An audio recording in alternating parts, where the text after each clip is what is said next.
ಇವತ್ತು HPV vaccine ಬಗ್ಗೆ ತಿಳಿಸ್ಕೊಡ್ತೀನಿ. HPV ವ್ಯಾಕ್ಸಿನ್ ಅಂದರೆ human papilloma virus vaccine. HPV vaccine ಏನು ಮಾಡುತ್ತೆ ಅಂತ ಹೇಳಿದ್ರೆ ಹಿಮನೋ ಪ್ಯಾಪಿಲೋಮಾ ವೈರಸ್ ಅಗೇನ್ಸ್ಟ್ ನಮ್ಮನ್ನು ಪ್ರೊಟೆಕ್ಟ್ ಮಾಡುತ್ತೆ.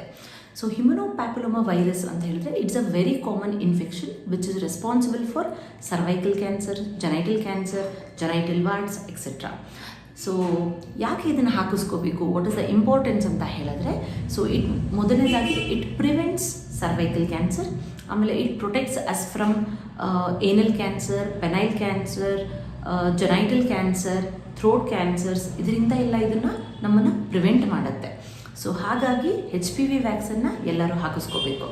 ಯಾರು ಹಾಕಿಸ್ಕೋಬೇಕು ಅಂತ ಹೇಳಿದ್ರೆ boys and girls aged 12 to 14 years. So because ಇದನ್ನು ನಾವು ಸ್ಟ್ರಾಂಗೆಸ್ಟ್ ಏಜ್ ಅಥವಾ ಸ್ಟ್ರಾಂಗೆಸ್ಟ್ ಸ್ಟೇಜ್ ಅಂತಲೇ ಕರಿತೀವಿ. ಯಾವುದೇ ವ್ಯಾಕ್ಸಿನ್ ಆಗಿರ್ಬೋದು, ವೈರಸ್ಗೆ ಎಕ್ಸ್ಪೋಜರ್ ಆಗೋಕ್ಕಿಂತ ಮುಂಚೆ ಹಾಕಿಸ್ಕೊಂಡ್ರೆ ತುಂಬ ಬೆನಿಫಿಟ್ಸ್ ಇರುತ್ತೆ.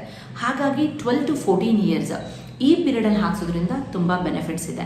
ಸೊ ಇದನ್ನು ನಾವು ಗರ್ಲ್ಸ್ಗೂ ಹಾಕಿಸ್ಬೋದು, ಬಾಯ್ಸ್ಗೂ ಹಾಕಿಸ್ಬೋದು.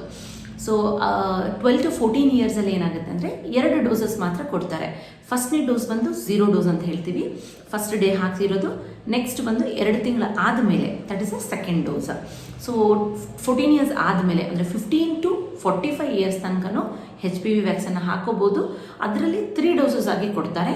ಸೊ 0, 2 ಮಂತ್ಸ್ ಮತ್ತು 6 ಮಂತ್ಸಿಗೆ ಈ 3 ಇದರಲ್ಲಿ 15 to 45 ಇಯರ್ಸ್ ತನಕನೂ ಹಾಕಿಸ್ಕೋಬೋದು. ಸೊ ಎಲ್ಲ ಹೆಣ್ಣು ಮಕ್ಕಳು ಕಡ್ಡಾಯವಾಗಿ ಹೋಗಿ ನೀವು HPV ವ್ಯಾಕ್ಸಿನ್ ಹಾಕಿಸ್ಕೊಳ್ಳಿ ಅಂತ ನಾನು ಸಜೆಸ್ಟ್ ಮಾಡ್ತೇನೆ. ನಿಮ್ಮ ನಿಯರೆಸ್ಟ್ ಪೀಡಿಯಾಟ್ರಿಷಿಯನ್ ಅಥವಾ ಗೈನಕಾಲಜಿಸ್ಟ್ನ ನೀವು ಹೋಗಿ ಕನ್ಸಲ್ಟ್ ಮಾಡಿ. ಈ HPV ವ್ಯಾಕ್ಸಿನ್ ಎಲ್ಲ ಕಡೆನೂ ಅವೈಲಬಲ್ ಇದೆ. ಸೊ ಹಾಗಾಗಿ ಕಡ್ಡಾಯವಾಗಿ ಇವತ್ತೇ ಹೋಗ್ಬಿಟ್ಟು ನಿಮ್ಮ ಮಕ್ಕಳಿಗೆ, ನಿಮಗೂ ಕೂಡ HPV ವ್ಯಾಕ್ಸಿನ್ನ ಹಾಕಿಸ್ಕೊಳ್ಳಿ. ನಿಮ್ಮ ಆರೋಗ್ಯನ ನೀವು ಕಾಪಾಡಿಕೊಳ್ಳಿ. Thank you.